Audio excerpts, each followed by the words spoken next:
नमस्कार, आप देख रहे हैं आपका भरोसेमंद number 1 news channel India news Haryana. ये है बड़ी बहस का स्पेशल एडिशन और स्पेशल एडिशन को आज के स्पेशल दिन लेकर मैं हाजिर हूं आपके साथ मुकेश राजपूत। आज बड़ी बहस का ये स्पेशल एडिशन हम इसलिए लेकर आए हैं क्योंकि हरियाणा के लिए आज का दिन बहुत ख़ास है, क्योंकि चुनाव आयोग ने अब से महज कुछ मिनट पहले जो प्रेस कॉन्फ्रेंस की उसमें ये साफ कर दिया है कि हरियाणा में 1 अक्टूबर को चुनाव होंगे और 4 तारीख को नतीजे आएंगे। तो ये अब तक की सबसे बड़ी खबर है हरियाणा के लिए, हरियाणा वासियों के लिए, और जो हरियाणा की राजनीति में अपनी नज़र रखते हैं, हरियाणा की राजनीति को जानते हैं, समझते हैं। तो ये समय से पहले चुनाव इसको हम मान के चलेंगे, क्योंकि 3 नवंबर तक हरियाणा सरकार का कार्यकाल था। तो हम ये मान के चल रहे थे कि जो चुनाव हैं वो या तो अक्टूबर के अंत में होंगे या मध्य अक्टूबर में होंगे, लेकिन 1 तारीख को अब चुनाव होंगे। तो समय से थोड़ा सा पहले चुनाव हैं, जिसका कयास सुबह सुबह लगाया भी जा रहा था। लेकिन उसके बाद जब मुख्यमंत्री नायब सिंह सैनी से प्रेस कॉन्फ्रेंस में पूछा गया कि चुनाव कब होंगे, क्या जल्दी हो सकते हैं, तो उन्होंने पत्रकारों से ही सवाल उठा लिया था कि आपको किसने कहा। तो उसके बाद ये कयास लगने दोपहर तक बंद हो गए थे। लेकिन चुनाव आयोग ने ये मान लीजिए सरप्राइज़ दिया है हरियाणा वासियों को, हरियाणा की सरकार को और हरियाणा की तमाम उन राजनीतिक पार्टियों को जो इस चुनाव की तैयारी कर रही हैं। तो स्क्रीन पर आप इस वक्त देख पा रहे हैं हरियाणा में 1 अक्टूबर को विधानसभा के चुनाव होंगे, यानी वोट डाले जाएंगे, और 4 अक्टूबर को विधानसभा चुनाव की मतगणना की जाएगी। अब ये जो चुनाव आयोग की प्रेस कॉन्फ्रेंस है, इसमें चुनाव आयुक्त घोषणा कर चुके हैं। अब किसी भी कयास की कोई ज़रूरत नहीं है इन तारीखों को लेकर। अब हरियाणा की राजनीति में आप कहें कि और गर्माहट आने वाली है, चाहे सत्तारूढ़ पार्टी हो या विपक्ष हो, सभी अब तैयारियों में जुट जाएंगे। जो थोड़ा सा स्लो मोड में थे, जो धीरे धीरे चल रहे थे, तो आज शाम से उसकी जो रंगत है वो आपको अलग दिखाई देनी पड़ेगी। और इसी मुद्दे पर बातचीत करने के लिए मेरे 2 वरिष्ठ सहयोगी इस वक्त हमारे साथ मौजूद हैं। पहले न्यूज़ रूम का रुख करते हैं और अतुल प्रताप के पास चलते हैं। अतुल, आज सुबह से ही जब हम बातचीत कर रहे थे तो ये कयास लग रहे थे कि हरियाणा में जो चुनाव हैं वो जल्दी होंगे, लेकिन उसके बाद इस बात पर विराम लग गया। काफ़ी हमारी आपस में भी बातचीत हुई कि चुनाव हो सकते हैं, लेकिन जब चंडीगढ़ में मुख्यमंत्री ने प्रेस कॉन्फ्रेंस में कह दिया कि चुनाव समय पर ही होंगे, तो थोड़ा सा जो मीडिया वाले इस चीज़ का कयास लगा रहे थे वो पीछे उठ गए। तो क्या ये सरप्राइज़ था आपके लिए भी जो प्रेस कॉन्फ्रेंस की गई चुनाव आयोग की, अतुल? मुकेश जी, इसमें कोई शक नहीं है कि ये सरप्राइज था मेरे लिए भी और झटका है बहुत सारे लोगों के लिए भी। राजनीति में जो लोग हैं वो बार बार कह रहे थे, जो विपक्ष की भूमिका इस वक्त निभा रहे हैं, कि ये सरकार अल्पमत में है। ये बड़ी लंबी चर्चा लंबे समय तक चली, हालांकि वो उसमें कयासबाजी ज्यादा थी और हाइपोथेटिकल एक तरीके से इशू बनाया जा रहा था बार बार। लेकिन उनको भी शायद उम्मीद नहीं थी कि चुनाव आयोग इस तरीके की घोषणा कर सकता है। आपने बिल्कुल सही कहा कि सुबह जब हम इसका जिक्र कर रहे थे तो उस वक्त भी हमें भी इस बात पर बहुत ज्यादा एक तरफा माइंडसेट नहीं बन पा रहा था कि क्या वाकई ऐसा हो सकता है। लेकिन जब मुख्यमंत्री ने कह दिया तब तो दोपहर होते होते ये क्लियर हो गया कि नहीं, फिलहाल अभी तो हरियाणा का चुनाव तो नहीं होगा। लेकिन जैसे ही चुनाव आयोग की प्रेस कॉन्फ्रेंस शुरू होती है, वहां पर इस बात का जिक्र किया जाता है कि चुनाव अगर हरियाणा में होना है तो ये जो जनता है हरियाणा की, वो उसकी एक तरीके से चाहत है, उसकी मंशा है। हरियाणा के लोग चाहते हैं कि चुनाव हो जाए। जैसे इस बात का जिक्र हुआ, वहां से संकेत मिल गया कि हरियाणा में भी चुनाव होगा। तो ये सरप्राइज भी है, झटका भी है, और अब उन तमाम पार्टियों के लिए जो कि विपक्ष में बड़े बेताब थे कि जल्दी से जल्दी चुनाव हो जाए और हम विपक्ष से सत्ता पक्ष में आ जाएं, उनके लिए एक सुनहरा अवसर है। सरकार जो कि लगातार घोषणाओं के मोड में चल रही थी, सरकार के लिए भी शायद कह सकते हैं कि एक सरप्राइज या झटका होगा। मैं नहीं कह सकता कि क्या है, क्योंकि अभी उनके पास 3 तारीख तक का वक्त था। उनके पास बहुत सारी दो शब्दों का प्रयोग आप लगातार कर रहे हैं। एक है उसमें सरप्राइज और दूसरा है झटका। तो सरप्राइज किसके लिए है और झटका किसके लिए है, ये थोड़ा सा एक्सप्लेन कीजिए। मुकेश जी, आप बिल्कुल इस बात को समझ सकते हैं कि अगर झटका अगर है तो ये झटका सत्ता में बैठे हुए जो लोग हैं उनके लिए भी हो सकता है, क्योंकि उनके पास एक मौका था, अभी बहुत बड़ा उनके पास मौका था कि वो कब तक योजनाओं की घोषणा कर सकते थे। तो ये उनके लिए स्वाभाविक झटके के तौर पर हो सकता है। सरप्राइज के तौर पर अगर हम कह सकते हैं तो सरप्राइज पत्रकारों के लिए भी है, आम जनता के लिए भी है, विपक्ष के लिए मैं सरप्राइज नहीं कहूंगा, सरप्राइज के साथ साथ एक सुनहरा मौका भी है। और उससे भी अलग हटकर अगर चौथे शब्द का मैं इस्तेमाल करूं तो वो चौथा शब्द ये होगा कि लोकतंत्र की खूबसूरती है, क्योंकि यही विपक्ष ये बार बार चुनाव आयोग पर भी आरोप लगाता था कि इस वक्त हरियाणा में चुनाव हो जाने चाहिए, चुनाव आयोग करा नहीं रहा, लेकिन उनके लिए ये बड़ा एक तमाचा भी कह क्योंकि सकते हैं। अभी अभी ये घोषणा हुई है और प्रदेश के 2 बड़े नेताओं ने इस पर एकदम त्वरित प्रतिक्रिया दी है। अनिल विज साहब इस पर क्या कह रहे हैं, जो पूर्व में गृह मंत्री रहे हैं, भारतीय जनता पार्टी के बड़े नेता हैं, और दीपेंद्र हुड्डा जो सांसद हैं, वो इस चुनाव की तारीख की जो घोषणा की गई है इस पर उनकी क्या प्रतिक्रिया है, उसको सुनते हैं। उसके बाद वापस आपके पास न्यूज़ रूम में लौटेंगे। जी, अच्छी बात है, 1 अक्टूबर को हरियाणा के चुनाव होंगे। बहुत अच्छा मौसम होता है, लोग बड़ी संख्या में निकल कर आएंगे। और जहाँ तक हमारी पार्टी की बात है, हमारी पार्टी पूरी तरह से तैयार है। हमने बहुत पहले से तैयारी शुरू कर दी थी और हमारे कार्यकर्ता तो वैसे हर वक्त ही तैयार रहते हैं। हमारे कार्यकर्ता कभी बैरकों में नहीं जाते, हमेशा फील्ड में रहते हैं और पूरी तरह से चुनाव लड़ने के लिए तैयार हैं। आज ये इलेक्शन कमीशन की प्रेस कॉन्फ्रेंस सुनने के बाद, हरियाणा के चुनाव के डिक्लेरेशन के बाद हरियाणा वासी के चेहरे पे एक नई किस्म की मुस्कान और चमक आज आप देखेंगे कल से।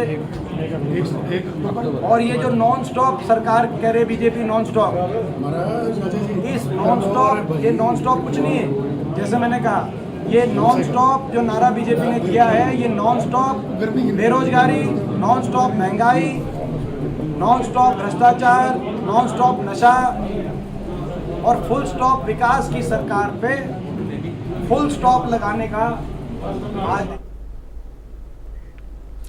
तो देखिए, चुनाव को लेकर तो दोनों जो पार्टियां हैं, मुख्य पार्टियां, भारतीय जनता पार्टी के अनिल विज साहब हों या फिर कांग्रेस के दीपेंद्र हुड्डा, ये उत्साहित हैं। और जाहिर है कि विपक्ष को चुनाव जल्दी हो इसकी जल्दबाजी थी, लेकिन अनिल विज साहब भी कह रहे हैं कि ये जो जल्दबाजी नहीं मान रहे हैं इसको, मौसम बड़ा अच्छा होता है अक्टूबर का।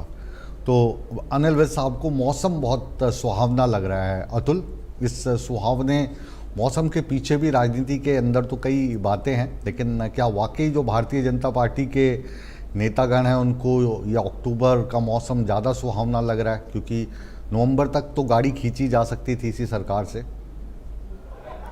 बिल्कुल सही कहा आपने कि चुनावी दौर में जब चुनाव की तारीखों का ऐलान हो जाए तो फिर मौसम सुहावना किसको नहीं लगेगा।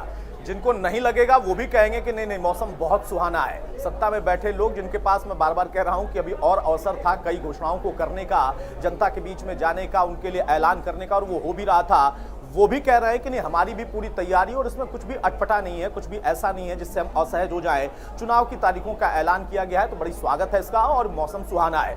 विपक्ष के लिए विशेष तौर पर आप इस शब्द का इस्तेमाल कर सकते हैं मुकेश जी, कि उनके लिए तो मौसम वाकई सुहाना हो गया, क्योंकि वो तो लंबे समय से ये दावा कर रहे थे, दावा करते करते उनके प्रवक्ता थक चुके थे कि आज के आज करा दो चुनाव, हो जाएगी हमारी सरकार, बन जाएगी हमारी सरकार, और सरकार बनेगी बिल्कुल शानदार। तो वहां उनके लिए मौसम सुहावना भी हो गया और साथ साथ उनके लिए एक सुनहरा अवसर भी हो गया। अब देखना यह होगा कि सुहाने मौसम में जो राजनीति है उसमें कितना सुहानापन दिखता है, फिजा में कितना सुहानापन दिखता है, क्योंकि राजनीतिक जब सरगर्मी बढ़ती है उसमें जब आप दावे करने लगते हैं और चुनाव की तारीखों का ऐलान हो जाता है तो फिर अब आपका दावा कितना मजबूत था, और आपका जो नेता है जिसने आपको भरोसा दिया है कि तुम दावा करते रहो उम्मीदवार के तौर पर, हम तुमको आगे बढ़ाएंगे, टिकट दिलवाएंगे, अब उनके लिए मौसम कितना सुहाना होगा इसका तो अंदाजा आपसे बेहतर कोई लगा नहीं सकता। वरिष्ठ पत्रकार आप भी हैं, एक लंबा अनुभव है आपका, लेकिन मैं इस बात को थोड़ा सा अलग हटकर लेकर जाऊंगा कि जम्मू कश्मीर और हरियाणा का चुनाव आप देखिए, क्या इसके पीछे आपको खुद नहीं लगता कि हाँ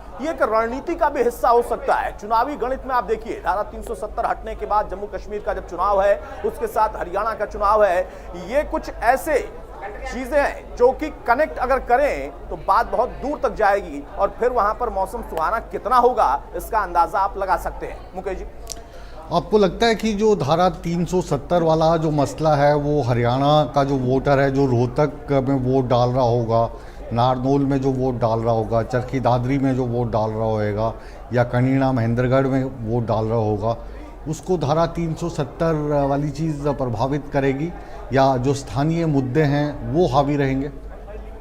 देखिए, ये तो मैं जनता पर ही छोड़ता हूं। हमेशा जब भी हम लोग चर्चा करते हैं तो मैं बार बार कहता हूं कि राजनीति में जो प्रवक्ता हैं, जो नेता हैं, उनका दायित्व भी होता है, उनकी जिम्मेदारी भी होती है और साथ में वो अधिकार भी उनका होता है कि वो अपने आप को प्रमोट करें और कहें कि नहीं, हम जो कह रहे हैं वहीं उस बात में दम है। लेकिन जब 370 का मैंने जिक्र किया तो वहां पर मैं उस रणनीति के ऊपर जा रहा हूं जो कि कहीं ना कहीं जब पुलवामा की घटना होती है तब उससे विपक्ष ही जोड़ता है कि नहीं ये किया गया, कराया गया। तो सत्ता पक्ष में बैठे लोग जब 370 को भी मुद्दा बनाकर जाएंगे, पिछले चुनाव में हमने देखा राम मंदिर का मुद्दा चला भी और नहीं भी चला और उसको लेकर विपक्ष लगातार हमलावर अभी तक बना हुआ है। ये हरियाणा से अगर हम जोड़कर देखें कि जम्मू कश्मीर और हरियाणा का चुनाव एक साथ हो रहा है और जब ये दोनों चुनाव एक साथ हो रहे हैं तो वहां पर क्या ये मुद्दा नहीं उठेगा और अगर उठेगा तो कितना कारगर होगा? आपने रोहतक से शुरुआत की कि रोहतक में, महेंद्रगढ़ में, कनीना में अगर कोई है वोटर तो उस पर कितना प्रभाव पड़ेगा। मैं यही बात कह रहा हूं कि विपक्ष इसके पहले, चूंकि आज तारीखों का ऐलान हुआ है, कुछ विपक्ष के नेताओं से जब हम बात करते थे तो वो भी कहीं ना कहीं अंदर जुबानी इस बात का जिक्र करते थे कि कहीं ऐसा ना हो कि जम्मू कश्मीर के साथ ये कर दें, इनकी रणनीति का हिस्सा हो सकता है, बीजेपी इस रणनीति पर खेल सकती है। प्रधानमंत्री मोदी को लेकर उनकी तरफ से बार बार कहा जाता था कि नहीं हो सकता है कि वो ऐसा करें और फिर इस मुद्दे को एस्टेब्लिश करने की कोशिश की जाए। पीओके का जिक्र कई बार हुआ पिछले आपको रोक रहा हूं, बनवारी लाल जी हमारे साथ जुड़े हुए हैं, मौजूदा सरकार में कैबिनेट में मंत्री हैं। बहुत बहुत स्वागत है बनवारी लाल जी। अब आज जो ये घोषणा हुई, क्या इस घोषणा को लेकर आप इसकी कल्पना कर रहे थे कि आज जो चुनाव आयोग बैठक करेगा उसमें हरियाणा में जो चुनाव हैं वो 1 तारीख को होंगे, इसकी घोषणा हो जाएगी, या लग रहा था आज महज कश्मीर की बात होगी, हरियाणा की घोषणा बाद में होगी? हमें तो ऐसा ही लग रहा था कि भाई हरियाणा की शायद बाद में हो, लेकिन चुनाव आयोग ने जब घोषणा कर दी तो हमारी पार्टी तो हरदम चुनाव के लिए तैयार रहती है। भारतीय जनता पार्टी एक संगठनात्मक पार्टी है जो 24 घंटे लोगों के बीच में रहती है। अब जो आप घोषणाएं कर रहे थे, लगातार मुख्यमंत्री भी घोषणाएं कर रहे थे, आपके भी कार्यक्रम हम रोज़ देख रहे हैं, आप भी हर रोज़ कोई ना कोई घोषणा करते हैं, तो उन घोषणाओं पर अब रोक लग गई। वो घोषणाएं करने का मौका अभी तकरीबन आपको और 15 दिन मिल सकता था, तो कहीं वो वाली कमी खल रही है? ये बात तो ठीक है आपकी। अगर और 15-20 दिन मिलते तो जो घोषणाएं हुई है या जो घोषणाएं और बाकी थी वो जमीन पर आ जाती, धरातल पर आ जाती तो और ज्यादा लाभ होता। लेकिन अब चुनाव आयोग ने घोषणा की है तो चुनाव के लिए हम तैयार हैं। तो कितनी तैयारी है आपकी? कितने जो प्रत्याशी इस वक्त जाहिर है कि टिकट मांग रहे होंगे? कांग्रेस ने तो प्रत्याशियों की जो लिस्ट है, जो टिकट के इच्छुक हैं, वो जारी कर दी है। भारतीय जनता पार्टी की वो वाली तैयारी कहाँ तक पहुँची है? हालांकि आप बार बार आरोप लगाते हैं कि कांग्रेस तो एक बिना संगठन वाली पार्टी है, आपका तो संगठन बहुत मजबूत है। तो हमारे जो केंद्रीय नेतृत्व है, हमारा जो संगठन है, वो अपनी तैयारी करता रहता है, क्योंकि टिकट बांटना, टिकट किसको देना उनका हमारे हाईकमान का और हमारे संगठन के जो लोग हैं उनका है, तो वो अपना काम कर रहे होंगे। जी, तो आप कहेंगे कुल मिलाकर भारतीय जनता पार्टी चुनाव के लिए तैयार है? आप कह रहे हैं कि 24 घंटे चुनावी मोड में रहते हैं? बिल्कुल तैयार है, कोई दिक्कत नहीं है। जी, चलिए, हमारी शुभकामनाएं। अतुल हमारे साथ इस वक्त न्यूज़ रूम से जुड़े हैं। अतुल, अनिल विज भी तैयार हैं, दीपेंद्र हुड्डा भी तैयार हैं, बनवारी लाल भी तैयार हैं, और जितने भी आप कहें कि हरियाणा की राजनीति में जी वो किस्मत आजमाना चाहते हैं उनको भी हम सुनेंगे। चौधरी वीरेंद्र सिंह के पास चलते हैं, उनकी क्या तैयारी है उसको भी एक बार सुनते हैं, फिर वापस आपके पास लौटूंगा। भाजपा ने मुख्यमंत्री बनाया है, क्या उसका कोई फायदा आपको होते भाजपा को नहीं दिख रहा है? और कांग्रेस इन फाइटिंग से जूझती रहती है, जिसकी खबरें आमतौर पर सामने आती रहती है। कांग्रेस में खेमे हैं और हर खेमे में मुख्यमंत्री का एक चेहरा है। ये तो देखो, बात ये है कि जहाँ तक भाजपा की बात है, और आपने जैसे कहा, मैंने वो उसको भी 10 साल देखा है, भाजपा में जब बोलने का या आपको इजाजत ना हो, यानी आप अपनी पार्टी को ये मान के चलो कि जो हम बोलते हैं, जो ऊपर का नेतृत्व बोलता है वही सही है, बाकी किसी को बोलने की जरूरत नहीं। तो उस पार्टी में डीमोरलाइजेशन, निरुत्साहित हो जाता है वहां का वोटर और वहां का जो भी सिंपथाइजर है और वहां का वर्कर। तो आज के दिन वर्कर उनके कागजों में तो हो सकते हैं लाखों की संख्या हो, जैसे बताते हैं कि पन्ना प्रमुख 3,27,000, लेकिन सही मायने में पूछो तो 5% वर्कर भी आज भारतीय जनता पार्टी के पक्ष में वो प्रचार प्रसार नहीं करेगा, क्योंकि उसको ये लगता है कि मैं पार्टी के लिए लड़ा, लेकिन मुझे तो ना तो राजनीतिक तौर पे मेरी कोई पहचान हुई, ना मेरे को पार्टी ने इस लायक समझा कि वो मेरा कोई ऐसा एक पोजीशन, एक ऐसा मेरा काम लगे लोगों को, मैंने लोगों के लिए कुछ किया, लोगों की समस्याओं को लेके एडमिनिस्ट्रेशन के पास में जाऊं, मेरी पहचान ना हो, थाने वाले मेरे ना पूछें, तहसीलदार मेरे नहीं पूछे, बीडीओ मेरे को दफ्तर में घुसने ना दे। इस किस्म की मानसिकता आज के दिन बीजेपी के कार्यकर्ता में है, इसलिए वो उत्साह नाम से दूर है। लेकिन अब अग्निवीर को लेकर कोई गुस्सा है हरियाणा में, क्योंकि हरियाणा के मुख्यमंत्री ने अग्निवीर को लेकर बड़ा ऐलान किया है सरकारी नौकरी। ये अग्निवीर का ऐलान नहीं है, ये ऐलान ये है कि तुम्हारे को रखेंगे 4 साल के लिए फौज में, जब तुम्हारे को वहां से छुट्टी मिलेगी तो हम ये करेंगे। अग्निवीर ये नहीं है। अग्निवीर का मतलब ये है कि वो ये कहता है कि भारतीय सेनाओं में मुझे जो पद्धति है किसी भी सेना को मजबूत रखने की, आप 4 साल में 1 साल तो उसको ट्रेनिंग कराओ और फिर 3 साल में उसको फौज का सिपाही बना के भेज दो, ना तो किसी की प्रमोशन होगी, ना ही कोई इस लायक होगा कि वो अपने अगले जीवन को कैसे चलाए, क्या उसकी दशा होगी। तो आज पूरे तौर पे नाराजगी है अग्निवीर से। किसान पूरे तौर पे भारतीय जनता पार्टी को सबसे बड़ा अपना ये मानते हैं कि इन्होंने किसानी को खत्म करने का, किसान को उसी। तो चौधरी साहब को आपने सुना, और चौधरी साहब का जो अंदाज़े बयां है वो बाकी लीडर से थोड़ा अलग रहता है, और यही इनकी खासियत है, और कभी कभी यही इनका वीक पॉइंट भी बन जाता है। इन्हें भी सच कहने की आदत है, बिल्कुल हमारी तरह। रंजीत सिंह चौटाला अब हमारे साथ जुड़ रहे हैं फ़ोन लाइन पर। बहुत बहुत स्वागत है आपका चौटाला साहब। अभी चौधरी साहब जुड़े हुए थे तो मैं कह रहा था कि चौधरी साहब को भी सच बोलने की आदत है, और यही आदत आपकी भी है चौटाला साहब। तो अब ये जो चुनाव थे, इनकी तारीख 1 अक्टूबर होगी, ऐसा सोचा था आपने?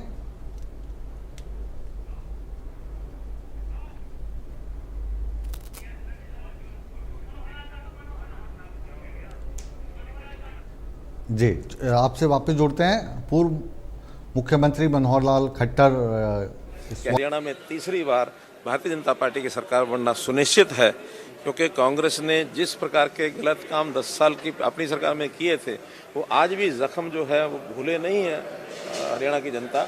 हरियाणा की जनता को सारे जख्म याद हैं जो 10 साल पहले अपनी 10 साल की सरकार में उन्होंने दिए थे। उस समय जो भी लोगों का जो भय था, लोगों के मन में एक अविश्वास था, लोगों को जो एक अंधेरगर्दी दिखती थी, लोगों में जो धींगा मस्ती करने वाले लोगों का जो एक शासन दिखता था, आज भी जब लोग उसको याद करते हैं तो कहीं ना कहीं उनके मन में एक कंपन शुरू हो जाती है कि कहीं ऐसा ना हो कि फिर से वही विषय आ जाए। तो इस संबंध में जनता जागरूक है, और अब भारतीय जनता पार्टी ने भी अपनी पूरी तैयारी कर ली है। हमारी पूरी टीम एक्टिव है, हमारे नए मुख्यमंत्री और हमारे जितने भी केंद्र के नेता हैं, हमारे प्रभारी हैं, वो सब लगे हैं। हमारे जो नए प्रदेश अध्यक्ष भी खूब डट करके सारा अपना दौरा कर रहे हैं। पूरी टीम, सभी मंत्री, सभी विधायक सभी काम में लग गए हैं, और निश्चित रूप से मैं दावा करता हूं कि हरियाणा में तीसरी बार पुनः सरकार बनेगी। और कांग्रेस का जो बिखरा हुआ खेल है वो आज भी उनके सामने है, कल भी उनके सामने रहेगा। जनता उसका तमाशा देख रही है। जनता का एक विश्वास जो है भारतीय जनता पार्टी बना है। मोदी जी के नेतृत्व में केंद्र में जब तीसरी बार की सरकार बन सकती है, तो हरियाणा में भी तीसरी बार की सरकार भारतीय जनता पार्टी की बनेगी। किस तरीके से बेहतर रही है 10 साल की अगर हम बात करें तो, और जो सोच थी या 9.5 साल आप भी रहे, क्या क्या कुछ बेहतर आप देखते हैं हरियाणा के लिए रहा?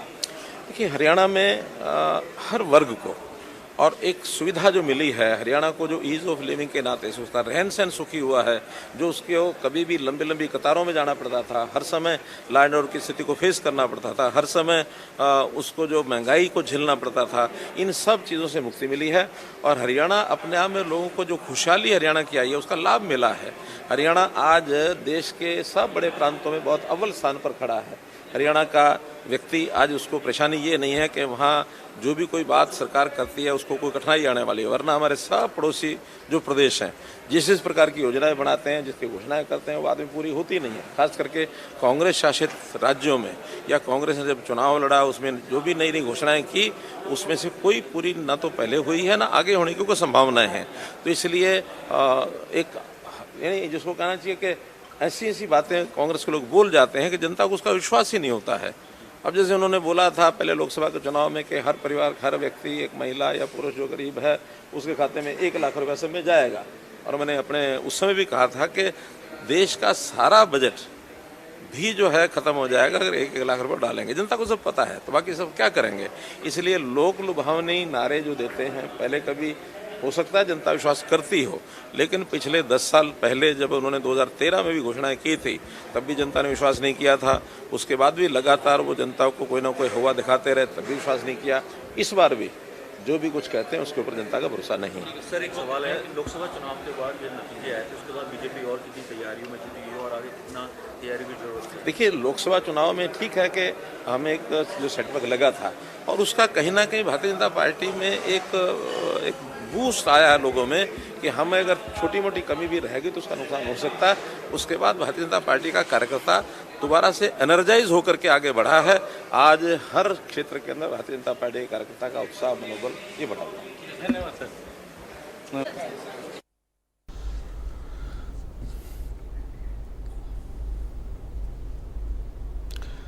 मनोहर लाल खट्टर साहब को अभी आप सुन रहे थे, पूर्व हरियाणा के मुख्यमंत्री और मौजूदा केंद्र में मंत्री हैं। ये कह रहे थे कि भारतीय जनता पार्टी चुनाव के लिए बिल्कुल तैयार है और कांग्रेस वाले जो वायदे करते हैं उस पर जनता विश्वास नहीं करती, वो लोक लुभावने होते हैं। अशोक तंवर इस वक्त हमारे साथ जुड़े हैं, भारतीय जनता पार्टी के नेता हैं। इस वक्त चुनाव को लेकर कैसी है भारतीय जनता पार्टी की तैयारी, ये जानने की कोशिश करते हैं। बहुत बहुत स्वागत है अशोक तंवर साहब आपका इंडिया न्यूज़ हरियाणा में। और अब जो ये घोषणा हुई है तो इसको हम तो सरप्राइज़ ही मान के चल रहे हैं। अब आप बताइए, ये सरप्राइज़ है आपके लिए या आज आप भी टीवी स्क्रीन के नज़दीक नहीं थे 3 बजे, क्योंकि हरियाणा की घोषणा होगी ऐसा सोच नहीं रहे थे? जब से मुख्यमंत्री ने भी सुबह कह दिया था नहीं हरियाणा का कुछ नहीं होगा, समय पे ही चुनाव होंगे, तो ये समय पर चुनाव नहीं है, असमय चुनाव है, ये मानते हैं आप? देखिए, स्वागत आपका भी है और स्वागत इलेक्शन कमीशन का भी है, जिन्होंने जम्मू कश्मीर में दोबारा चुनाव ये अनाउंस किया। और उसके साथ साथ हरियाणा में कोई ज्यादा फर्क नहीं है, 10-15 दिन का फर्क है। और मैं समझता हूँ कि कई बार होता है ये, क्योंकि स्वतंत्र एक कॉन्स्टिट्यूशनल बॉडी है इलेक्शन कमीशन, वो कभी भी अनाउंस कर सकती है चुनाव। लेकिन भारतीय जनता पार्टी हमेशा इलेक्शन मोड में रहती है और पीछे लोकसभा चुनाव के बाद लगातार मुख्यमंत्री तरीके से लगे हुए हैं हर वर्ग को दोबारा किसी की अगर। तो आपको लगता था कि ऐसा हो सकता है कि चुनाव आयोग जो है वो मतलब जो प्रदेश के मुख्यमंत्री हैं उनको भी इस चीज़ का ज्ञान ना हो, सरप्राइज मिल जाएगा? अक्सर अभी होता नहीं है ऐसा, लेकिन ये हो गया, तो ये कैसे हो गया? ये भारतीय लोकतंत्र की खूबसूरती यही है कि यहाँ पर हर एजेंसी अपना काम करती है, स्वतंत्रता से काम करती है, चाहे वो इलेक्शन कमीशन हो, चाहे वो हमारी जुडिशरी हो, सुप्रीम कोर्ट हो, सब अपना अपना दायित्व निभा रहे हैं। और 10-15 दिन में मुझे नहीं लगता कि कोई बहुत ज्यादा फर्क है। पिछली बार 21 तारीख को चुनाव हुए थे और 24 को नतीजे आए थे, 20 दिन पहले 4 तारीख को आएंगे और हमारा आज से कोड ऑफ कंडक्ट किया जाएगा और इसमें सरपंच खुश करते, नौजवान खुश है, हमारा मजदूर गरीब हर वर्ग है। तो करने की कोशिश भी है, राहत भी है, नौकरियां निकली है, सरपंचों के खातों में खूब ग्रांट भेजती है। तो मैं समझता हूँ कि एक नए जोश के साथ और माननीय प्रधानमंत्री जी ने तो पहली कदम से प्रधानमंत्री बनते ही 20,000 करोड़ रुपए किसानों के खाते में डालने का काम किया। 3 करोड़ गरीब लोगों को मकान देने का ऐलान हुआ। यहाँ भी हरियाणा में उसका सीधा जो बेनिफिट है वो लोगों तक पहुंचा है। और अब जो गुमराह कर निरंतर जिस तरीके से विपक्ष में कोशिश करी हथियार विदेशी ताकतों से मदद, पैसे की मदद ली, हर तरीके की मदद ली, और वो चल नहीं पाया मामला। अब सीधी सीधी पार्टी है और उसमें मैं समझता हूँ कि पूरी मजबूती के साथ भारतीय जनता पार्टी तीसरी बार नायब सैनिक के नेतृत्व में इस बार फिर हरियाणा में सरकार बनाएगी और लोगों को उनका अधिकार दे और मजबूती से देश को विकसित भारत बनाने में हरियाणा के लोगों का रोल होगा। जैसे खेलों में भी अच्छा प्रदर्शन किया, हर क्षेत्र में हरियाणा में अच्छा प्रदर्शन भविष्य में करेंगे। जी, मतलब आप ये कह रहे हैं कि अब जो हो गया सो हो गया, लेकिन अंदाज़ा इसका नहीं था और जो भी चुनाव आयोग ने किया वो लोकतंत्र की खूबसूरती है। मेरा ईमानदार सवाल ये है कि ये जो लोकतंत्र की खूबसूरती अगर वो अक्टूबर 15 के आसपास चुनाव करवाते तो तकरीबन 15 दिन और मिल जाते। जो अभी लगातार घोषणाएं मुख्यमंत्री कर रहे हैं उन घोषणाओं को थोड़ा अमली जामा पहनाने का टाइम मिल जाता। कुछ परसेंट जो लोग छूट गए हैं, जो किसी घोषणा में नहीं आ पाए, उनके लिए भी घोषणा कर पाते। तो ये चीज़ मानोगे, ये फैक्ट मानोगे कि ये सरप्राइज रहा बीजेपी के लिए भी? देखिए, आज भारतीय जनता पार्टी को 10 साल हो गए। प्रदेश की सरकार में, केंद्र की सरकार में 11वां साल शुरू हो गया। तो हम तो लगातार करने में लगे हुए हैं। हमारी तो पूरी कोई छोटा और पक्का होता तो छूट जाता, लेकिन तो 10 साल से संगठन नहीं है। मैं तो कांग्रेस की तरफ जस्टिस में वो संगठन बना देते क्या और कुछ करने थे, क्या और बढ़िया से गुमराह करना चाहते थे वो। तो तीनों दिशाओं में अलग अलग यात्रा, कोई परिवर्तन यात्रा कर रहा है, कोई कांग्रेस मान हिसाब कर रहा है, कोई किसी का और नाम ही नहीं पता कौन सी यात्रा। तो अब वो यात्रा करते रहे, हरियाणा की जनता जो है। जी, आपका तो कांग्रेस में भी लंबा अनुभव रहा है। आप कांग्रेस पार्टी के अध्यक्ष रहे हरियाणा के, लेकिन वो बिना संगठन के ही इस बार 5 सीट्स आपसे छीन लिया उन्होंने। 5 सीटों पे वो जीते लोकसभा की, तो इस चीज को भूलना नहीं चाहिए। उन्होंने गुमराह किया और अब लोगों को ये पता चल गया कि ये गुमराह, ये काश की आंधी नहीं चढ़ने वाली। लोगों को ये था कि इस बार तो केंद्र में सरकार बदल जाएगी, वो हो जाएगा। लोगों को अब लगा नहीं भाई, मोदी जी है, मजबूती से का विकास, विकसित भारत निर्माण में अब योगदान देना चाहिए। और लोगों का ये जिस बार प्रदेश में सरकार उसी का भी केंद्र सरकार का सीधा सीधा हरियाणा इतना विकसित हुआ है, उसका एक मेन कारण है केंद्र की सरकार का लगातार हरियाणा को समर्थन मिला। आज कोई ऐसा हमारा जिला नहीं जो अच्छे रोडों से कनेक्टेड ना हो। जी, अब बने रहिए हमारे साथ। थोड़ा सा तंवर साहब आपकी आवाज थोड़ी सी शायद जो फोन लाइन के थ्रू आप जुड़े हुए हैं उसमें थोड़ा सा नेटवर्क की दिक्कत आ रही है, लेकिन आप स्क्रीन पर हमारे साथ बने रहें। हम आपको दोबारा से जोड़ रहे हैं अपने साथ में। और अतुल प्रताप सिंह के पास मैं चल रहा हूँ, इस वक्त न्यूज़ रूम से हमारे साथ में जुड़े हैं।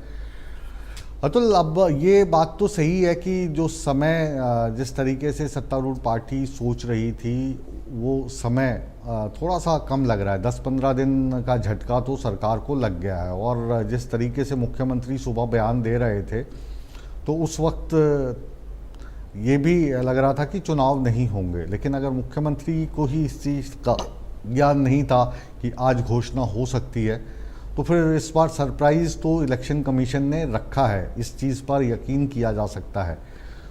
अशोक तंवर ये मानने को तैयार नहीं है कि इससे कोई फ़र्क पड़ेगा। 10-15 दिन का फ़र्क पड़ा है, लेकिन बहुत सारी योजनाएं जिनकी घोषणाएं अभी पिछले 1 हफ्ते में धड़ाधड़ हो रही थी, उनको अमली जामा पहनाने में काफ़ी मुश्किलात होंगी। मुश्किलात क्या, मतलब आचार संहिता लगने के बाद जो चीज़ नहीं हुई है आज की तारीख में वो अब नहीं हो पाएगी।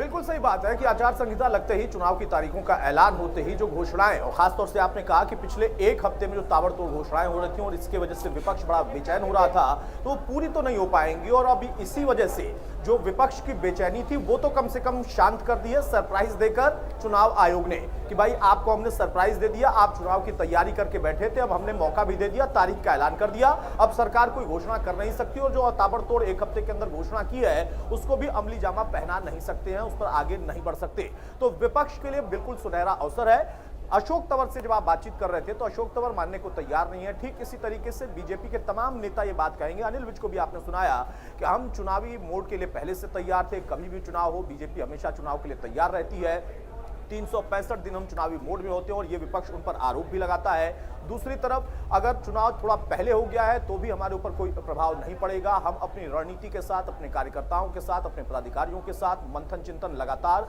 करते रहते हैं और चुनाव अगर पहले 10 दिन, 15 दिन, 20 दिन पहले हो भी रहा तो हमें उसका कोई फर्क नहीं पड़ेगा। हाँ, फर्क मुकेश जी जरूर विपक्ष को पड़ना चाहिए, क्योंकि अब उनके पास बहुत जल्द सत्ता में जाने का मौका आ गया है। क्योंकि वो जो अब तक दावा कर रहे थे, और अभी बड़ी खबर आपको बता दूं कि जेजेपी ने 50 अपने पदाधिकारियों की घोषणा भी कर दी है चुनाव आयोग की। इस खबर पर हम जब चर्चा कर रहे थे उसी बीच में बड़ी खबर भी आई है कि 22 जिलों में जेजेपी ने 50 पदाधिकारियों की अपनी घोषणा की है। तो अब जो पार्टियां हैं वो अपने संगठन को और संगठित करके सक्रिय करने के मोड में चली जाएंगी और उसी वजह से उनके ऊपर एक और दोहरा प्रभाव भी होगा और उसका असर भी आएगा, क्योंकि उनके लिए एक मौका मिल गया और वो मौका पहले मिल गया है। क्योंकि आपको इंतजार होता है कि भाई हमें मौका मिलता नहीं है, जब आपको मौका मिल जाए और फिर आप मौका चूक जाए तो फिर आपके ऊपर ही सवाल होता है। कांग्रेस जो कि पिछले तमाम महीनों से, खासतौर से लोकसभा के परिणाम के बाद से ही बहुत सक्रिय चल रही थी और हरियाणा में खासतौर पर कांग्रेस ताबड़तोड़ अपनी सक्रियता को दिखा रही थी। अंदर खाने की उनकी जो लड़ाई थी वो भी चर्चा में थी। शैलजा, हुड्डा, उसके अलावा आप देखें कि सुरजेवाला, इन तमाम लोगों की गुटबाजी को लेकर आज तक भी चर्चाएं चल रही थी। लेकिन अब उसी कांग्रेस के पास एक बड़ा अवसर होगा, क्योंकि उनका जो दावा था और वो बार बार आरोप लगाते थे सरकार पर कि सरकार अल्पमत में है, तो अब ये सरकार फिलहाल चुनावी मोड में जा चुकी है, क्योंकि चुनाव आयोग ने सरप्राइज दिया है। वो चाहे सत्ता पक्ष अपने लिए माने, विपक्ष अपने लिए माने। तो इस सरप्राइज के दौर में दोनों लोगों को अपनी तैयारी करना होगा, जो विपक्ष में बैठी पार्टियां हैं वो भी और जो सत्ता पक्ष में बैठे हैं, क्योंकि अब उनके पास घोषणा करने का भी कोई मौका नहीं होगा। क्योंकि घोषणाओं का जब दौर चल रहा था तो शायद एक उम्मीद रहती है कि जब इतनी सारी घोषणाएं हम कर देंगे अलग अलग क्षेत्रों को तो उसका क्षेत्रवासियों पर असर पड़ेगा, वहां की जनता पर, वहां के जनप्रतिनिधियों पर असर पड़ेगा। उनको लगेगा कि हाँ चलो चुनाव में आने से पहले ही सही, लेकिन हमारे लिए कुछ सरकार ने ऐलान तो कर दिया, हम पर विचार तो कर लिया।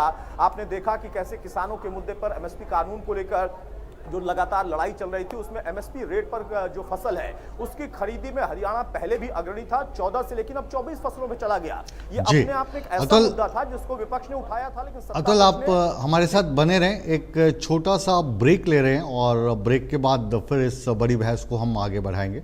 आप बने रहें हमारे साथ।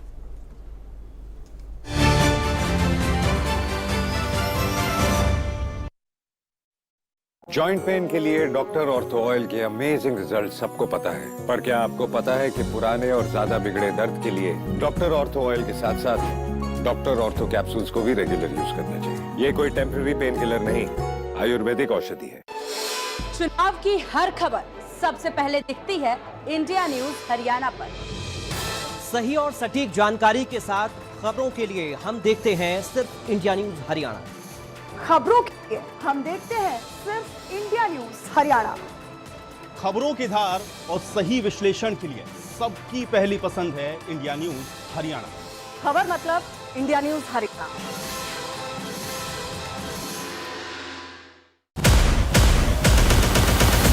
हम सिर्फ खबर नहीं दिखाते, हम करते हैं असर की बात। राजनीति समझेंगे और समझाएंगे और उठाएंगे जनता की आवाज। तमाशा नहीं, तकरीर होगी, हर झूठ को किया जाएगा बेनकाब। आपको दिखाएंगे राजनीति की हर स्याह तस्वीर, हम उठाएंगे आपके मुद्दे, आपकी आवाज। देखिए बड़ी बहस मुकेश राजपूत के साथ सोमवार से शुक्रवार रात 8 बजे सिर्फ इंडिया न्यूज हरियाणा पर। चुनाव की हर खबर सबसे पहले दिखती है इंडिया न्यूज हरियाणा पर। सही और सटीक जानकारी के साथ खबरों के लिए हम देखते हैं सिर्फ इंडिया न्यूज हरियाणा। खबरों के लिए हम देखते हैं सिर्फ इंडिया न्यूज हरियाणा। खबरों की धार और सही विश्लेषण के लिए सबकी पहली पसंद है इंडिया न्यूज हरियाणा। खबर मतलब इंडिया न्यूज हरियाणा।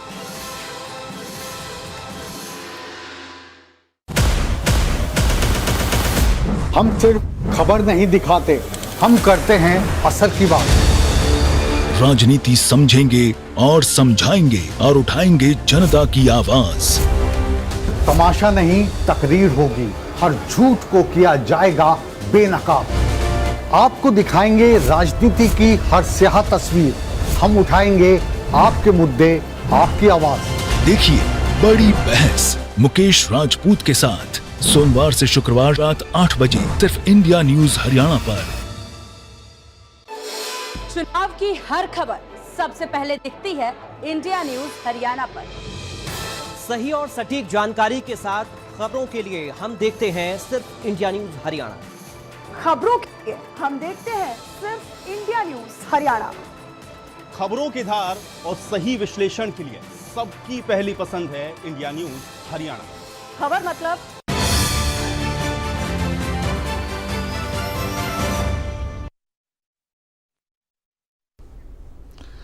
जो दर्शक अभी अभी इंडिया न्यूज़ हरियाणा के साथ जुड़े हैं उनको हम अपडेट कर देते हैं कि हरियाणा में चुनावों की तारीख का ऐलान कर दिया गया है।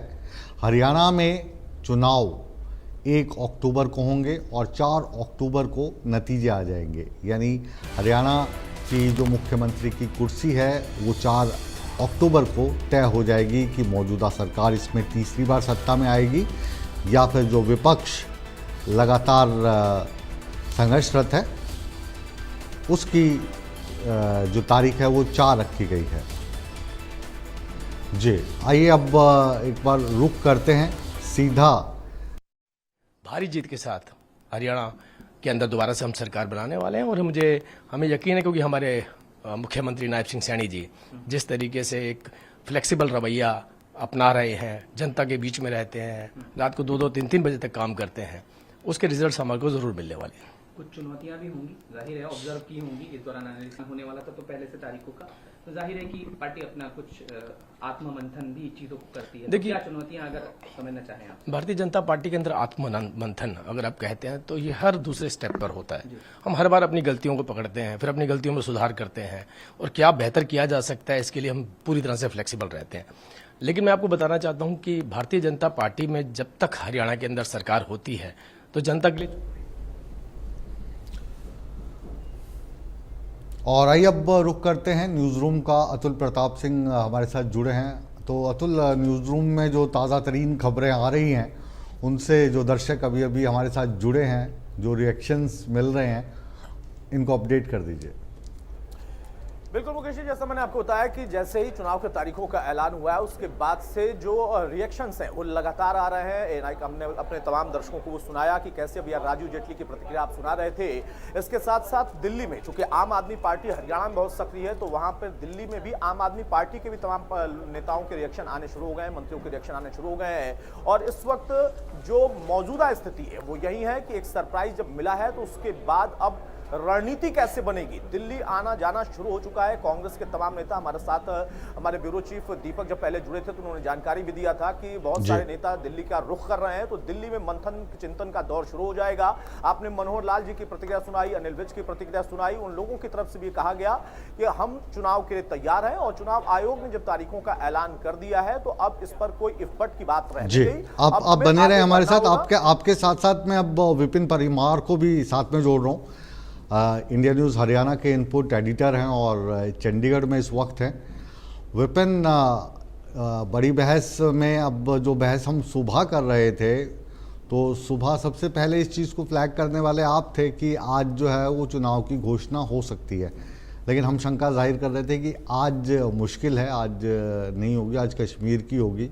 उसके बाद मुख्यमंत्री ने भी कह दिया कि नहीं, कौन कह रहा है कि हरियाणा में चुनाव होगा।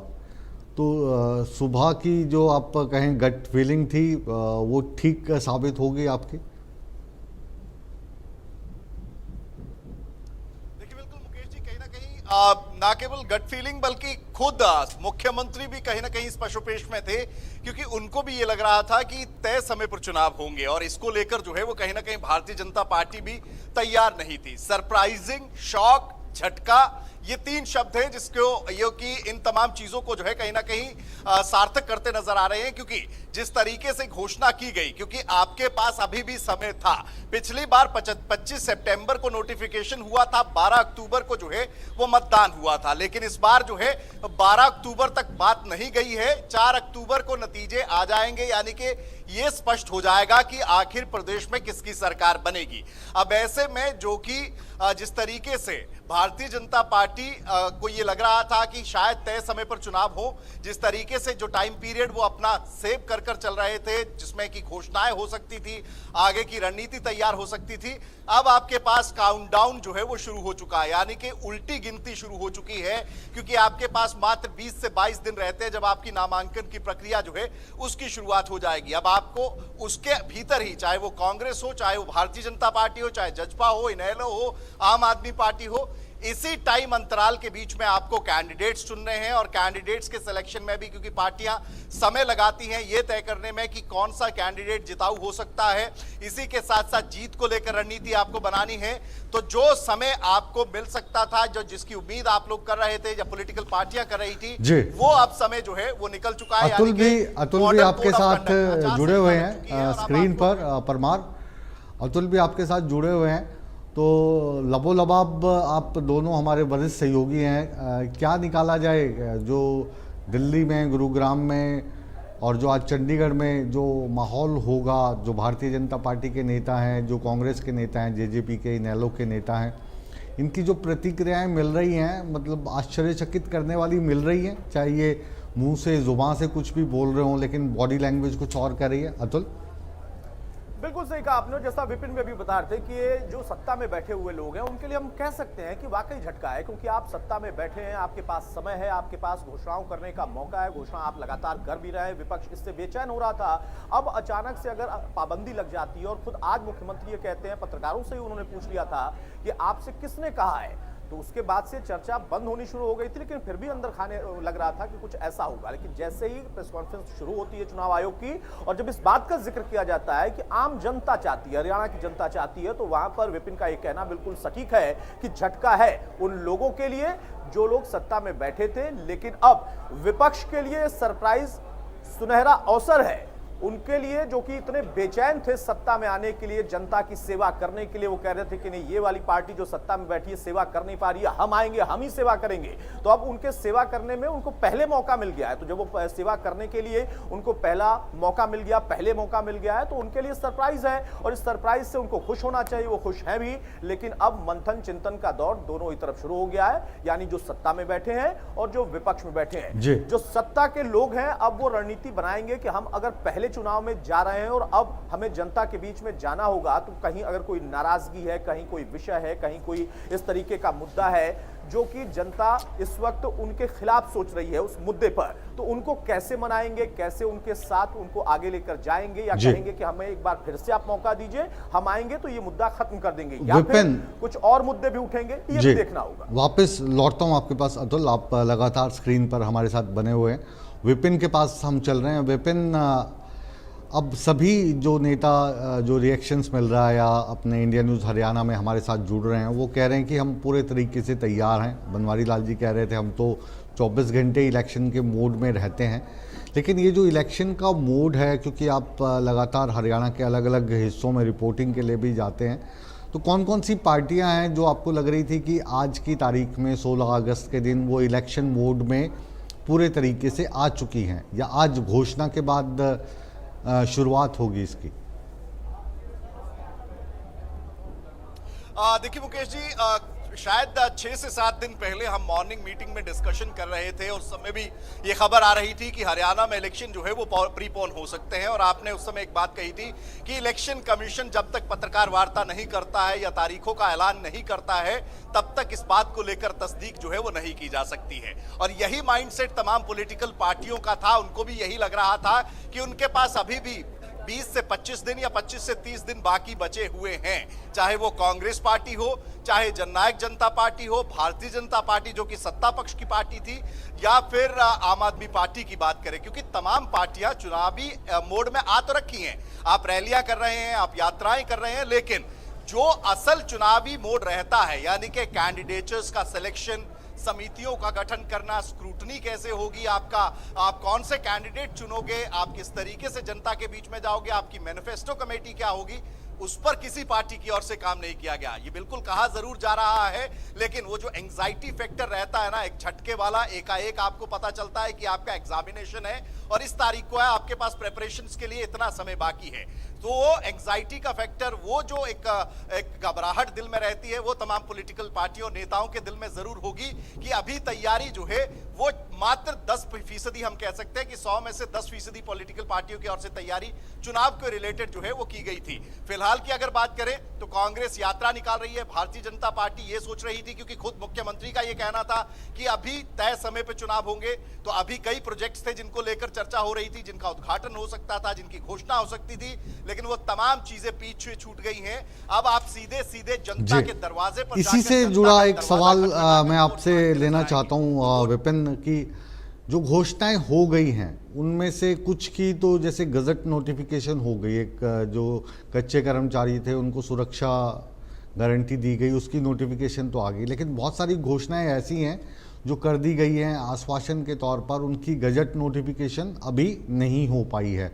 कुछ जो चीज़ें 15 अगस्त के दिन हरियाणा सरकार ने कहा कि आज से ये लागू हो गए, गजट नोटिफिकेशन हो गए, तो ऐसी कोई बड़ी घोषणाएं जो आपके दिमाग में हो, मुख्यमंत्री ने की हो, लेकिन गजट नोटिफिकेशन अभी नहीं हो पाया, अगर वो नहीं हो पाया तो क्या लाभ पहुंचाने की जिन लाभार्थियों को वो कोशिश कर रहे थे वो मुमकिन है, या अभी आचार संहिता के चलते रुक जाएंगी चीज़ें? देखिए, मॉडल कोड ऑफ कंडक्ट, यानी कि अगर आपकी कैबिनेट की ओर से अप्रूवल नहीं दिया गया है और नोटिफिकेशन उस चीज का या उस ऑर्डिनेंस का जो है वो जारी नहीं किया गया है, तो लाजमी सी बात है कि उन परियोजनाओं पर या उन घोषणाओं पर एक फुल स्टॉप लगता नजर आएगा अंतरिम काल के लिए, जब तक कि चुनाव कंप्लीट नहीं होता, जब तक कि सरकार का गठन नहीं होता। ऐसे में कई चीजें हैं जिनको लेकर पहले से ही नोटिफिकेशन, बिल्कुल सही कहा आपने कि जारी हो चुका है। कुछ ऐसे आदेश होते हैं, जिस तरह से ट्रांसफर और पोस्टिंग ऑर्डर्स थे वो पहले ही साइन हो चुके थे ऑर्डर्स, उनका एक टाइम ड्यूरेशन जो है वो नोटेड डाउन रहता है गजेटेड रजिस्टर्स में, उस हिसाब से उनको जारी करने का काम किया जाता है। वही हमने देखा कि आईपीएस और आईपीएस की सूची जो है उसे जारी करने का काम किया गया, अभी आईएएस की सूची भी जो है वो आ सकती है। तो ऐसे में कुछ ऐसी चीजें हैं जिनको लेकर की चुनाव आयोग की ओर से अप्रूवल रहता है कि अगर आप pre declaration of the election, अगर आप उन चीजों पर साइन कर चुके हैं या उनकी घोषणा कर चुके हैं, उनको अप्रूवल दे चुके हैं, तो उनको आप कर सकते हैं। एक महत्वपूर्ण बात मुकेश जी इसमें यह है कि 18 तारीख को महत्वपूर्ण कैबिनेट बुलाई गई थी इसी तरीके की गजेटेड नोटिफिकेशंस या फिर अप्रूवल देने के लिए, लेकिन वो मुनासिब अब नहीं हो पाएगा, क्योंकि अब जो है वो मॉडल कोड ऑफ कंडक्ट जो है वो लग चुका है। कई चीजें चल रही थी, ये भी चर्चा का विषय बना हुआ था कि प्रधानमंत्री जो है 17 तारीख को भी पहले कैबिनेट की मीटिंग को लेकर काफी जो समय था वो चेंज हो रहा था, बार बार चेंज हो रहा था, तो वो 18 को होनी थी, अब उसका कोई मायने नहीं रहते। हाँ, देखिए बिल्कुल मुकेश जी, क्योंकि 17 तारीख को भी सरकार को यह नहीं लग रहा था कि इलेक्शन कमीशन इस तरीका से कोई जो घोषणा है वो कर सकता है, इसीलिए वो टाइम जो है उसको पोस्टपोन किया था, क्योंकि 17 तारीख की इंगेजमेंट्स जो मुख्यमंत्री की हैं वो बेहद ज्यादा लंबी और बड़ी इंगेजमेंट्स थी, जिसमें कि पूरा का पूरा शेड्यूल जो है पूरे दिन का पैक्ड अप था, इसीलिए उसे 18 तारीख के लिए सुबह 9 बजे के लिए निर्धारित किया गया था। और इलेक्शन मोड को देखते हुए मुख्यमंत्री प्रदेश में लगातार दिन में 20 से 22 जगहों के दौरे भी कर रहे थे। अब ऐसी परिस्थिति, ये तमाम चीजें जो है वो कहीं ना कहीं पीछे छूटती नजर आएंगी, यानी कि जो एडमिनिस्ट्रेटिव अप्रूवल्स हैं वो आप नहीं दे सकते हैं, ना तो कोई नई घोषणा कर सकते हैं और ना ही नई कोई परियोजना को लेकर ऐलान कर सकते हैं। हाँ, पुरानी जो परियोजनाएं चल रही हैं जिनको लेकर अप्रूवल हो चुका है, जिनको लेकर विधानसभा के अंदर भी अप्रूवल आपको बिलों में मिल चुका है, तो उनको आप कंटिन्यू जरूर कर सकते हैं, लेकिन नई घोषणा या नई परियोजना या नई कोई प्रोजेक्ट जो है उसकी शुरुआत नहीं कर सकते। जी, अब क्योंकि चुनाव हैं और चुनाव में जो चुनाव आयोग का एक मुख्य कार्य ये भी रहता है कि जो ऑफिसर मौजूदा सरकार ने तैनात किए हैं, ख़ास तौर पे जो डिप्टी कलेक्टर्स हैं, डीएम हैं, एसपी हैं, पुलिस के आला अफसरान हैं, इनको भी थोड़ा अदला बदली करती है, तो वो जो आशंका या संभावना, आप इसको जो भी कहें, वो कितनी दिखाई देती है आपको हरियाणा के केस में? देखिए, हरियाणा में सरकार की ओर से आईपीएस पोस्टिंग्स और ट्रांसफर्स के ऑर्डर्स जो है वो जारी किए गए हैं, लेकिन जब चुनाव घोषित हो जाता है, मॉडल कोड ऑफ कंडक्ट लग जाता है, तो एक तरीके से सरकार के कंट्रोल से बाहर जाकर तमाम आधिकारिक अमला जो है वो चुनाव आयोग के अधीन आ जाता है, क्योंकि चुनाव आयोग ही ये तय करता है कि कौन सा अधिकारी कौन से बूथ पर या किस पोलिंग स्टेशन पर या किस एरिया में जो है वो उसकी ड्यूटी रहेगी। तो फिलहाल की अगर बात करें, क्योंकि चुनाव आयोग का आप मुकेश जी ये देखिए कि एक मीटिंग की जाती है, उसमें आकर आप पूरा आंकलन करते हैं कि क्या हरियाणा तैयार है। जम्मू कश्मीर जिसको लेकर ये कहा जा रहा कि 7 के 8 फेजेस में जो है वो चुनाव हो सकते हैं, उनके 3 फेजेस में चुनाव कराने की बात कही गई और तीसरे फेज के साथ ही हरियाणा को रखा गया, यानी कि एक फेज में ही हरियाणा के चुनाव जो है उनको कंप्लीट कर दिया गया, जबकि दोनों जगह पर 90-90 कॉन्स्टिट्यूएंसीज हैं, लेकिन हरियाणा जो है वो एक फेज में ही कंप्लीट हो जाएगा। अब ऐसे में ब्यूरोक्रेसी की अगर बात करें तो ब्यूरोक्रेसी के भी अगर आज के दिन चुनाव आयोग की 3 बजे की प्रेस कॉन्फ्रेंस, यानी कि उस तारीख की घोषणा, इलेक्शन की घोषणा के बाद कोई नई ट्रांसफर, कोई नया पोस्टिंग ऑर्डर जो है वो हरियाणा सरकार के हवाले से नहीं किया जा सकता। वापस आपके पास लौटता हूं। आप स्क्रीन पर लगातार हमारे साथ बने हुए हैं, विपिन परमार, और अब दीपक का रुख करते हैं, हमारे ब्यूरो चीफ हरियाणा के, जो इस वक्त दिल्ली से जुड़े हुए हैं। दीपक, थोड़ा अपना लोकेशन बताओगे तो जो सवाल हैं वो उसी हिसाब से हम आगे बढ़ाएंगे। अभी आप शायद दीपेंद्र हुड्डा के यहाँ पे थे, और अब ताज़ा लोकेशन क्या है? जी बिल्कुल, इस वक्त अगर हम बात करें तो कांग्रेस की सांसद कुमारी शैलजा के आवास के पर हैं हम, हालांकि क्योंकि उनकी अभी एक बैठक चल रही है, चुनाव की तारीखों का ऐलान होते ही एक बैठक पार्टी के साथ उनकी चल रही है, पार्टी नेताओं के साथ चल रही है, क्योंकि आगामी रणनीति है। कुछ देर में कुमारी शैलजा भी मुखातिब होंगी, और इसी साथ साथ अभी कुछ देर पहले हम मनोहर लाल से हमने जब बात करी थी तो वो भी हरियाणा भवन में है, वहाँ पर भी अभी कुछ देर में सतीश पूनिया पहुँचेंगे, क्योंकि जेपी नड्डा के आवास पर एक बड़ी बैठक इस वक्त दिल्ली में चल रही है। हालांकि तमाम चुनावी राज्यों को लेकर के वो बैठक है। उसके बाद सतीश पूनिया हरियाणा भवन पहुंचेंगे, जहां मनोहर लाल के साथ उनकी बैठक होगी। मनोहर लाल खुद जो केंद्रीय मंत्री हैं वो हरियाणा भवन में मौजूद हैं।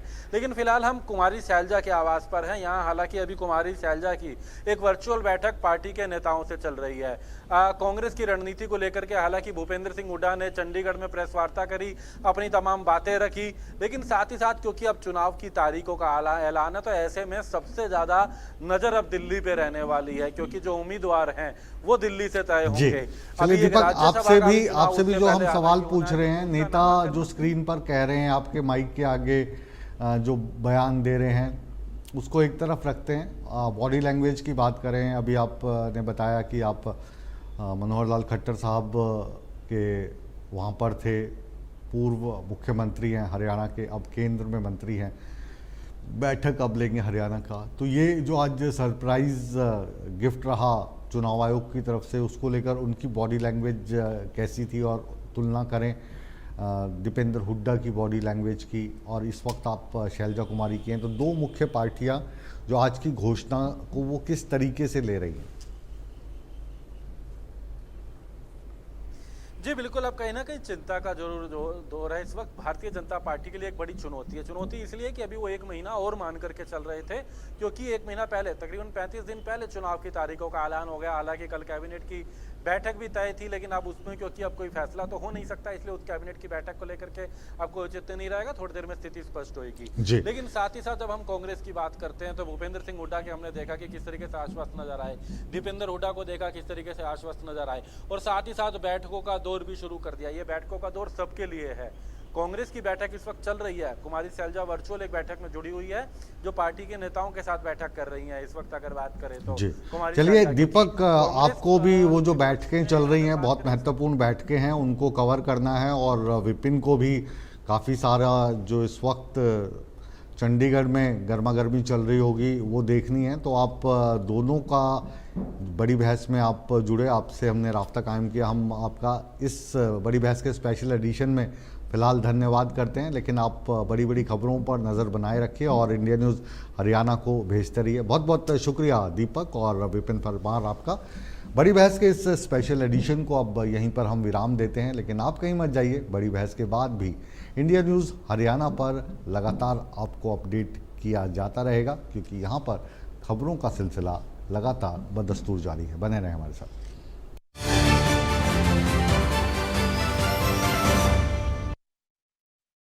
जॉइंट पेन के लिए डॉक्टर ऑर्थो ऑयल के अमेजिंग रिजल्ट सबको पता है, पर क्या आपको पता है कि पुराने और ज्यादा बिगड़े दर्द के लिए डॉक्टर ऑर्थो ऑयल के साथ साथ डॉक्टर ऑर्थो कैप्सूल्स को भी रेगुलर यूज करना चाहिए। ये कोई टेम्पररी पेन किलर नहीं, आयुर्वेदिक औषधि है। चुनाव की हर खबर सबसे पहले दिखती है इंडिया न्यूज हरियाणा पर। सही और सटीक जानकारी के साथ खबरों के लिए हम देखते हैं सिर्फ इंडिया न्यूज हरियाणा। खबरों के लिए हम देखते हैं सिर्फ इंडिया न्यूज हरियाणा। खबरों की धार और सही विश्लेषण के लिए सबकी पहली पसंद है इंडिया न्यूज हरियाणा। खबर मतलब इंडिया न्यूज हरियाणा।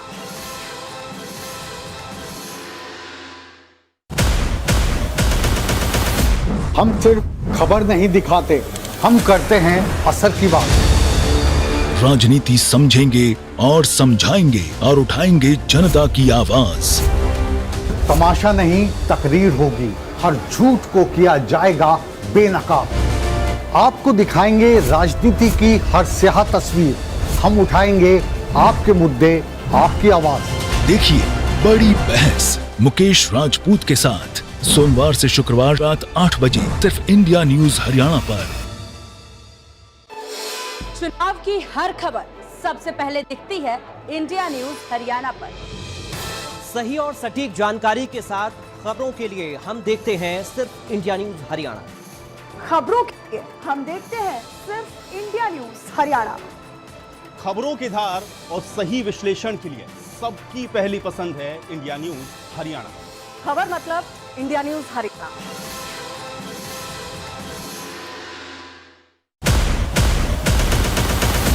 हम सिर्फ खबर नहीं दिखाते, हम करते हैं असर की बात। राजनीति समझेंगे और समझाएंगे और उठाएंगे जनता की आवाज। तमाशा नहीं, तकरीर होगी, हर झूठ को किया जाएगा बेनकाब। आपको दिखाएंगे राजनीति की हर स्याह तस्वीर, हम उठाएंगे आपके मुद्दे, आपकी आवाज। देखिए बड़ी बहस मुकेश राजपूत के साथ सोमवार से शुक्रवार रात 8 बजे सिर्फ इंडिया न्यूज हरियाणा पर। चुनाव की हर खबर सबसे पहले दिखती है इंडिया न्यूज हरियाणा पर। सही और सटीक जानकारी के साथ खबरों के लिए हम देखते हैं सिर्फ इंडिया न्यूज हरियाणा। खबरों के लिए हम देखते हैं सिर्फ इंडिया न्यूज हरियाणा। खबरों की धार और सही विश्लेषण के लिए सबकी पहली पसंद है इंडिया न्यूज हरियाणा। खबर मतलब इंडिया न्यूज हरियाणा।